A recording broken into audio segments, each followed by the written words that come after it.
말씀 우리 한 목소리로 함께 읽도록 합니다. 지혜는 명철한 자 앞에 있거늘 미련한 자는 눈을 땅 끝에 두느니라. 아멘. 오늘 본문은 지혜의 중요성과 어리석음을 대조하여 한 번 더 강조하는 본문입니다. 본문에 나오는 많은 구절들은 여러 가지 도덕적 교훈들을 지니고 있습니다. 지혜는 오늘을 살아가는 우리에게도 중요하지만 성경 시대 당시 이스라엘 백성들에게는 이 지혜가 더욱더 중요했어요. 왜냐하면 개인의 성장과 공동체의 안정과 번영을 위해서 반드시 필요했던 것입니다. 오늘 본문을 통해 지혜를 구하는 것이 왜 그렇게 중요한 것인지 한번 살펴보도록 하겠습니다. 내용 관찰 1번입니다. 미련한 자는 어떤 방법으로 지혜를 얻고자 합니까? 16절 말씀을 보니 본문에서 미련한 자는 지혜를 얻기 위해 다른 것이 아니라 자신이 가지고 있는 이 값을 지불하려 합니다. 하지만 지혜를 얻지 못하죠. 왜 그러냐면 이 미련한 자는 지혜의 본질을 바르게 이해하지 못했습니다. 그는 물질적인 것으로 얻을 수 있다라고 생각했기 때문이죠. 우리가 익히 알고 있는 것처럼 지혜는 단순한 지식이나 많은 것을 아는 정보가 아닙니다. 성경이 말하고 있는 것처럼 하나님과의 올바른 관계를 통해 배우게 되는 통찰력과 도덕적인 분별이 바로 지혜인 것이죠.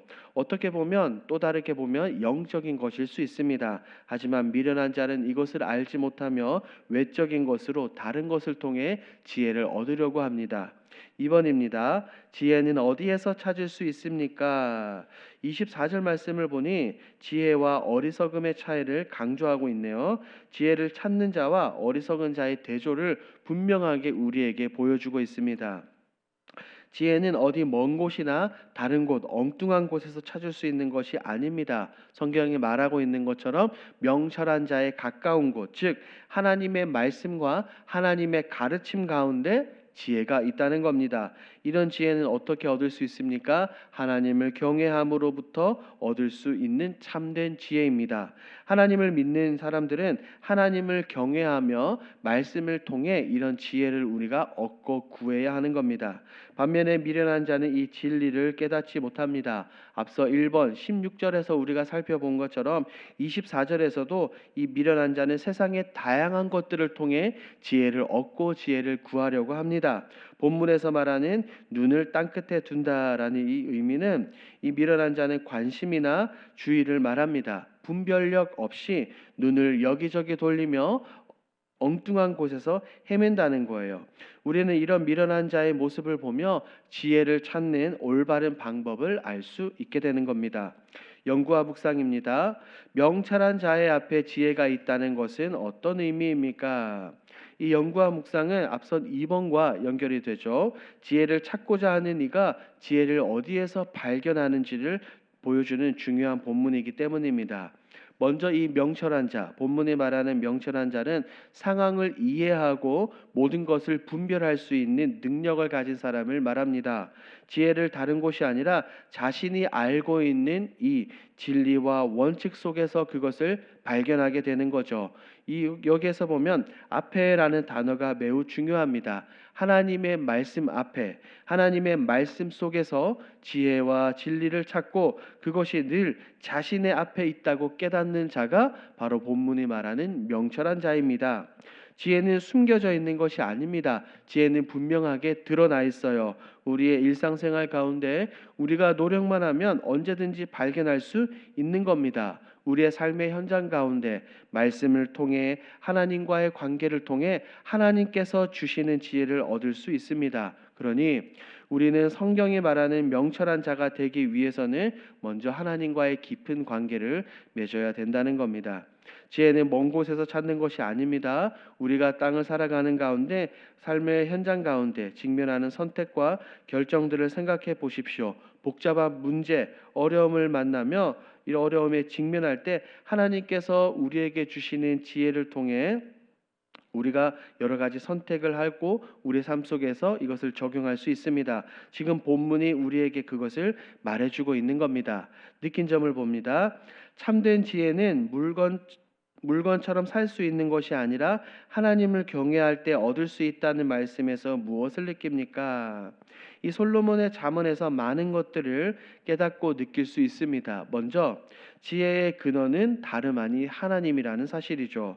성경이 말하는 참된 지혜는 하나님을 경외함으로부터 나온다는 것을 우리는 잠언 설교를 통해 각 장들을 통해 명확하게 깨닫게 됩니다. 세상의 지혜는 어떻습니까? 불완전하고 한계가 있지만 우리 하나님의 지혜는 영원하고 완전한 것을 계속해서 깨닫습니다. 더불어 이런 지혜는 다른 곳에서 찾을 수 있는 것이 아니라 하나님과의 친밀함, 하나님과의 깊은 관계를 통해서 우리가 얻을 수 있어요. 하나님을 경외한다는 것은 단순히 하나님을 두려워한다는 것을 넘어섭니다. 하나님과의 깊은 관계 가운데 하나님의 뜻을 이해하고 하나님의 마음을 알고 그 마음대로 하나님의 마음대로 우리가 삶 가운데 순종하게 되는 겁니다. 하나님과 더 가까워질 때 우리가 지혜를 얻게 되며 우리는 성경이 말하는 명철한 자가 된다는 것을 깨닫죠.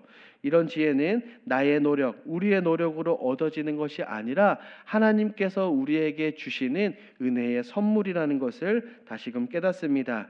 미련한 자처럼 돈으로 살 수 있는 것이 아니라 하나님께서 사랑하는 하나님의 자녀들, 하나님의 백성들에게 나눠주시는 선물과도 같은 것이 아닌가라고 생각을 해봅니다. 우리는 그 지혜를 얻기 위해 날마다 하나님께 기도하고 말씀 앞에 엎드리고 말씀을 묵상하며 성령의 인도함을 따라 살아야 되는 것이 아닌가라고 이렇게 생각을 해봅니다. 이렇게 하나님의 뜻을 따라 살아가는 것이 진정으로 지혜로운 사람들입니다. 적용입니다. 내가 하나님의 말씀이 아닌 세상의 지혜를 구하다 어려움을 겪은 적은 언제입니까? 예전에 회사를 다니며 많이 바빴습니다. 직장에서 스트레스와 바쁜 일정으로 신앙생활이 소홀해지기 시작을 했죠. 주일 예배에는 참여했지만 그 외에 모임들, 소그룹이나 성경 공부에 참여하는 것은 부담으로 다가왔어요. 너무나 피곤해서 예배에 집중하지 못했습니다. 그래서 생각해낸 것이 주일에 예배만 드리고 집으로 돌아가 휴식을 취하며 시간을 보냈습니다. 이 방법이 에너지를 더 회복할 수 있을 것이라고 생각했기 때문입니다. 하지만 시간이 지날수록 영적으로 더 무기력해졌고 열정이 식어졌으며 하나님과의 관계가 더 멀어지는 것 같았습니다. 분명히 주일에 쉬는 시간은 많았지만 마음속의 불안함과 공허함은 오히려 점점 커졌고 신앙생활이 형식적으로 되어버렸습니다. 결국 제 생각이 틀렸다는 겁니다. 세상의 지혜는 무엇입니까? 몸을 쉬는 것이 좋다고 말하지만 성경이 말하는 진정한 쉼과 회복은 어디에 있습니까? 하나님 안에 있는 겁니다. 그것을 발견하게 되었죠. 말씀과 기도 안에서 진정한 쉼과 회복을 찾아야 된다는 것을 깨닫고 다시 열심을 내어 신앙생활을 하게 되었습니다. 아마도 저와 같이 이런 경험같이 이런 부분들이 많이 있으리라고 생각합니다. 그럴 때 나와 내 생각과 세상의 지혜가 아니라 하나님의 말씀 안에서 하나님과의 관계 안에서 쉼과 회복을 누리며 참 자유를 누려야 된다는 겁니다. 결단입니다. 성경에서 말하는 참된 지혜를 가진 명철한 자가 되기 위해 무엇을 실천하겠습니까? 앞서 우리가 살펴본 것처럼 명철한 자는 하나님의 말씀을 가까이 하고 그 말씀을 묵상함으로 지혜를 얻습니다. 매일 정해진 시간에 우리가 말씀을 읽고 말씀을 깊이 묵상해 보는 그런 습관을 길러 보십시오. 말씀 가운데 하나님이 나에게 주시는 우리에게 주시는 지혜를 얻을 수 있습니다. 두 번째로 하나님을 경외하십시오. 지혜의 근본이신 하나님과 깊은 관계를 맺으며 하나님께서 주시는 지혜를 날마다 누려야 합니다. 그렇기 때문에 잠언 기자는 이렇게 계속해서 말하는 겁니다.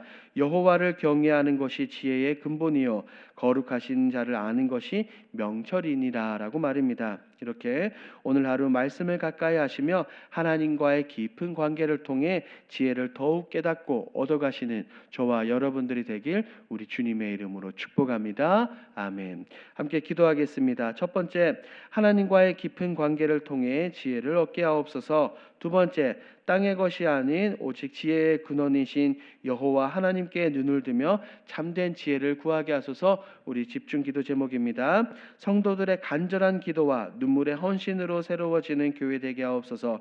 리모델링의 모든 과정이 하나님의 은혜 가운데 진행되게 하옵소서. 이와 같은 공동 기도 제목으로 기도하시고 여러분들이 가지고 오신 개인 기도 제목으로 자유롭게 기도하시다가 돌아가겠습니다. 우리 주여 힘차게 부르짖고 기도합니다.